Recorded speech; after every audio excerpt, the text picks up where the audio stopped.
Il est 03h00. Mon oreiller est trempé de sueur froide, mon corps est tendu et tremblant après que je me suis réveillé du même cauchemar qui me hante chaque nuit. Je sais que je suis en sécurité au lit, c'est un fait. Ma vie n'est plus en danger, mais je ne peux m'empêcher de rejouer la scène terrifiante qui s'est répétée dans ma tête pendant que je dormais, alors je reste alerte, à l'écoute d'un éventuel bruit dans le noir. C'est l'un des symptômes du syndrome de stress post-traumatique, SSPT. La grossesse, un traumatisme semblable à la guerre pour certaines femmes. Le SSPT est un trouble anxieux causé par des événements très stressants, effrayants ou pénibles, qui sont souvent revécus par des flashbacks et des cauchemars. Cette maladie, autrefois connue sous le nom de choc d'obus, a pris de l'ampleur lorsque les hommes sont revenus des tranchées de la Première Guerre mondiale après avoir été témoins d'horreurs inimaginables. Plus de 100 ans après que les canons de ce conflit se sont tus, le SSPT est toujours principalement associé à la guerre et largement ressenti par les hommes. Lire aussi, une Kenyane maltraitée lors de son accouchement indemnisée. Pourquoi les mères noires ont-elles plus de risques de mourir en couche? Mais des millions de femmes dans le monde développent le SSPT, non seulement en combattant sur un champ de bataille à l'étranger, mais aussi en donnant naissance, comme cela a été mon cas. Les femmes ayant subi un traumatisme peuvent ressentir de la peur, de l'impuissance ou de l'horreur face à leur expérience et souffrir de souvenirs récurrents et accablants, de flashbacks, de pensées et de cauchemars au sujet de la naissance, se sentir angoissées, anxieuses ou paniquées face à ce qui leur rappelle cet événement, et éviter toute situation qui leur rappelle ce traumatisme, comme le fait d'en parler, explique Patrick O'Brien, un spécialiste en santé mentale maternelle à l'University College Hospital et porte-parole du Collège royal des obstétriciens et gynécologues, au Royaume-Uni. Malgré ses effets potentiellement débilitants, le SSPT postnatal n'a été officiellement reconnu que dans les années 1990, lorsque l'American Psychiatry Association a modifié sa description de ce qui constitue un événement traumatique. L'association a d'abord considéré le SSPT comme quelque chose qui dépasse le cadre de l'expérience humaine habituelle, mais elle a ensuite modifié la définition pour inclure un événement où une personne a été témoin ou confrontée à une menace ou à des blessures physiques graves pour elle-même ou pour autrui, et où elle a réagi avec crainte, impuissance ou terreur. Cela signifiait en fait qu'avant ce changement, l'accouchement était jugé trop fréquent pour être très traumatisant malgré les blessures qui changent la vie, et parfois les décès dont les femmes peuvent être victimes lorsqu'elles mettent au monde des enfants. Selon l'Organisation mondiale de la santé, 803 femmes meurent chaque jour de complications liées à la grossesse et à l'accouchement.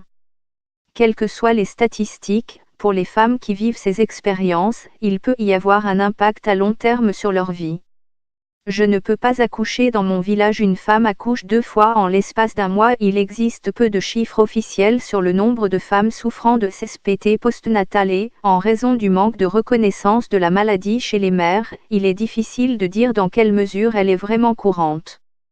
Des études menées pour quantifier le problème estiment que 4% des naissances provoquent cette maladie.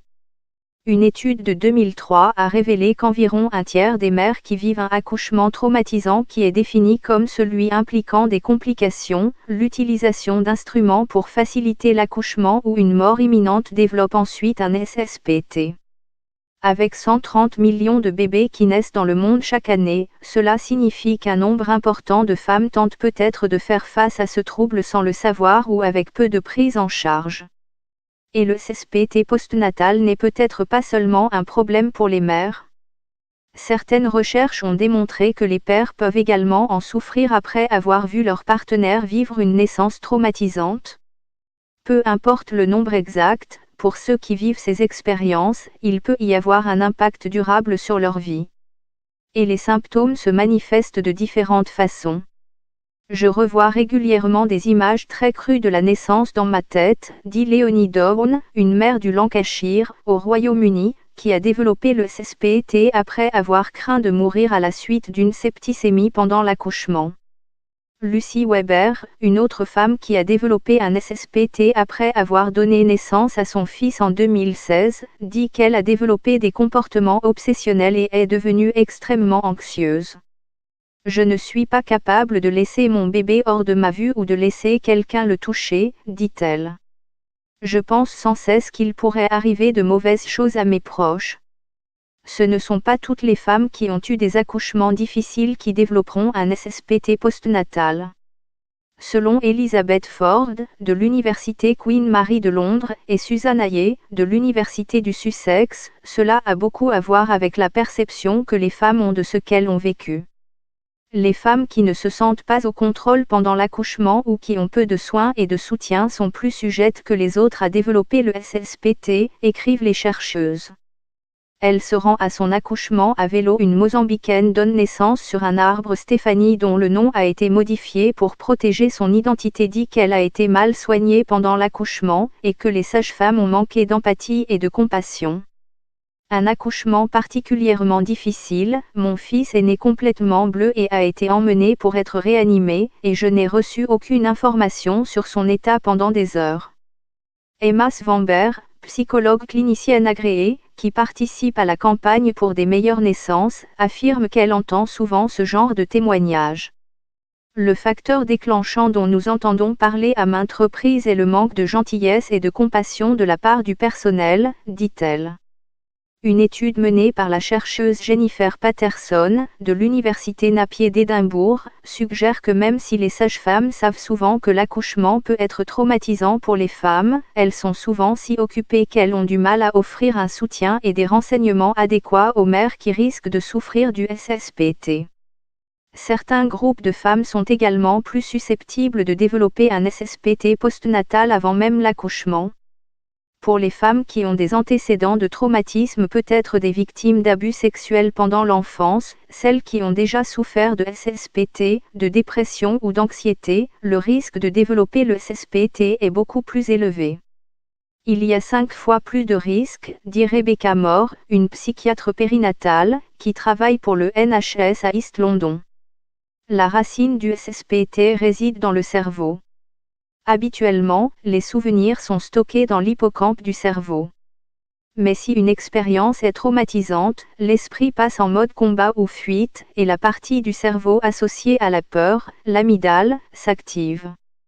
Ainsi, les souvenirs s'enlisent dans cette partie primitive du cerveau au lieu d'être rangés en lieu sûr. Cela signifie aussi que lorsque quelque chose rappelle à une mère son expérience, voire par exemple un accouchement à la télévision ou à l'hôpital, les souvenirs traumatisants ressemblent moins à des souvenirs et plus à une femme en danger imminent, déclenchant des réactions physiques comme des crises de panique ou des flashbacks. Ce système de classement cassé signifie que le souvenir tourne en boucle dans l'esprit tout le temps, explique Moore. Il peut aussi causer des changements structurels dans le cerveau. Serena Williams souffre de stress postpartum. La fistule obstétricale, la pathologie handicapante des pauvres. Des chercheurs de l'Université de Californie ont étudié le cerveau de 89 membres actuels ou anciens de l'armée atteints du SSPT en utilisant des scintigraphies cérébrales pour mesurer le volume de diverses parties du cerveau. L'étude montre que l'amygdale droite du cerveau des personnes ayant reçu une formation militaire et souffrant du SSPT était 6% plus grande que celle de leur père. La partie droite de l'amygdale est particulièrement associée au contrôle de la peur et de l'aversion aux stimuli désagréables. Nous nous demandons si la taille de l'amygdale pourrait être utilisée pour dépister qui est le plus à risque de développer des symptômes de SSPT après un traumatisme cérébral léger, dit Joel Piepé de l'Université de Californie, l'un des auteurs de l'étude. On ne sait pas encore si des changements semblables se produisent dans le cerveau des femmes atteintes du SSPT postnatal, mais ils pourraient offrir un moyen de diagnostiquer les personnes atteintes. Le mélange complexe de symptômes éprouvés par les femmes atteintes du SSPT après la naissance peut souvent entraîner des retards et même des erreurs de diagnostic. Une autre question qui fait obstacle au diagnostic, c'est la stigmatisation associée à la maladie.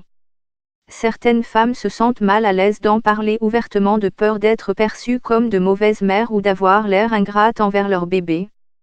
Svamberg croit que le traumatisme à la naissance est une question féministe.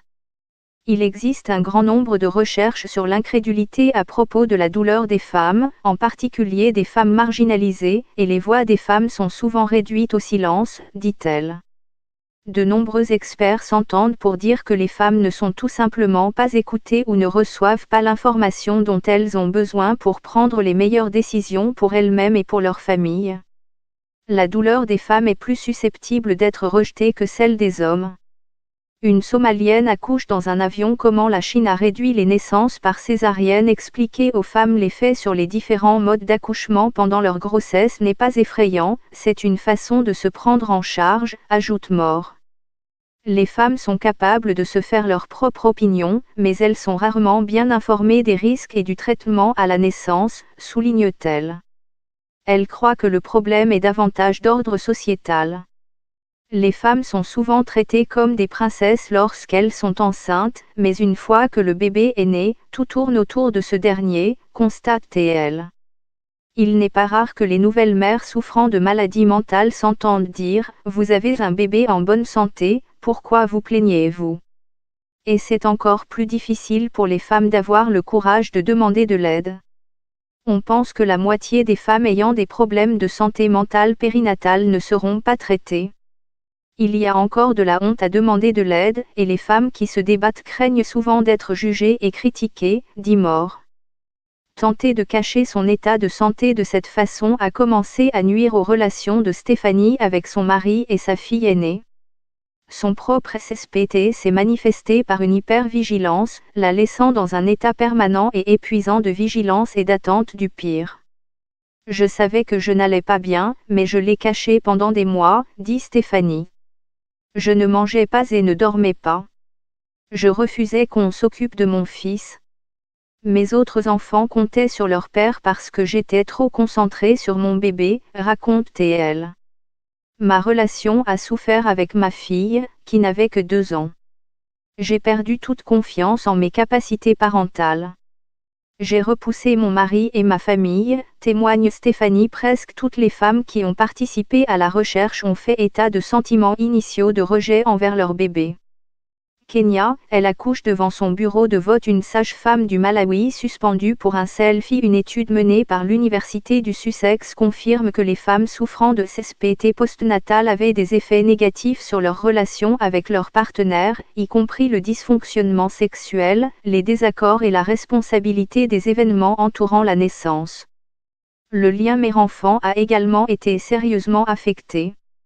Presque toutes les femmes qui ont participé à la recherche ont signalé des sentiments initiaux de rejet envers leur bébé et, bien que cela ait changé au fil du temps, l'étude a conclu que le SSPT lié à l'accouchement peut avoir des effets graves et durables sur les femmes et leurs relations. Pour d'autres, c'est leur carrière qui en souffre.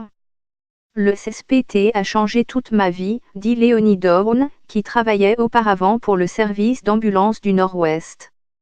J'ai eu une bonne carrière et j'ai dû quitter mon emploi pour devenir travailleur indépendant, afin de pouvoir travailler à domicile.